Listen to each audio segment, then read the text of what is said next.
ஆண்டவராகிய இயேசு கிறிஸ்துவின் நாமத்தில் உங்களுக்கு வாழ்த்துக்கள். எல்லாரும் எப்படி இருக்கீங்க? சுகமா இருக்கீங்களா? சந்தோஷமா இருக்கீங்களா?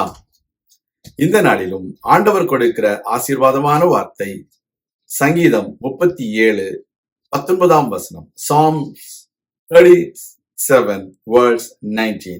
அவர்கள் ஆபத்து காலத்திலே வெட்கப்பட்டு போகாதிருந்து பஞ்ச காலத்திலே திருப்தி அடைவார்கள். அருமையான தேவனுடைய பிள்ளைகளே, உத்தமர்கள் எப்படி இருப்பார்கள் என்று வேதம் சொல்கிறது.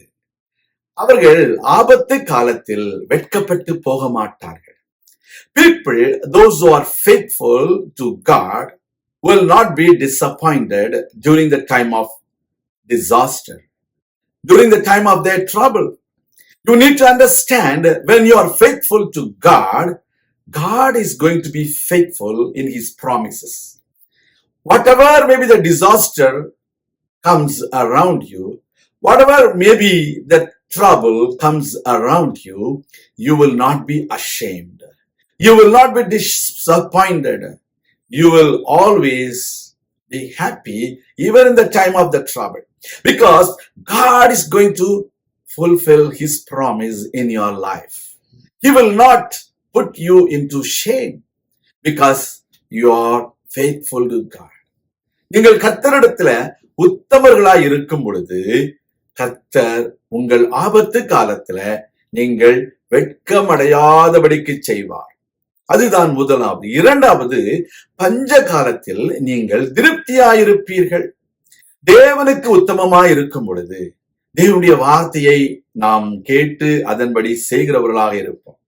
தேவனுடைய வார்த்தையை முதன்மையாக கொண்டிருப்போம். அப்பொழுது ஆண்டவர் பஞ்ச காலத்திலும் கூட நாம் குறைவில்லாமல் திருப்தியாக இருக்கும்படி செய்வார்.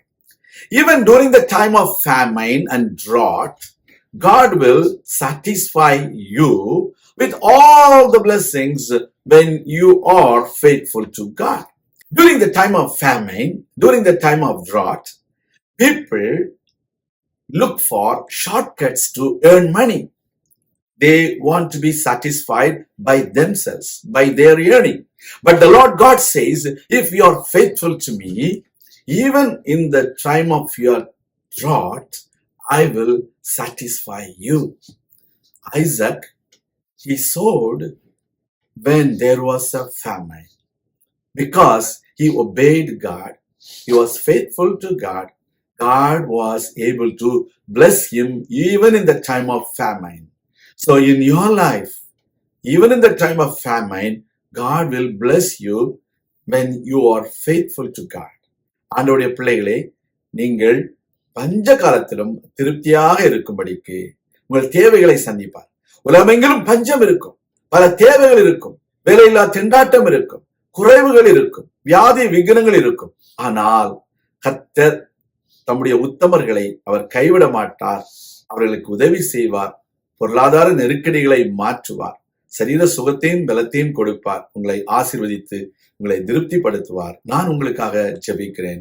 எங்கள் அன்பின் பரலோக பிதாவே, எங்கள் வாழ்க்கையில அழிவு வரும் பொழுது நீர் எங்களை வெட்கமடையாதபடிக்கு செய்கிற தேவன்.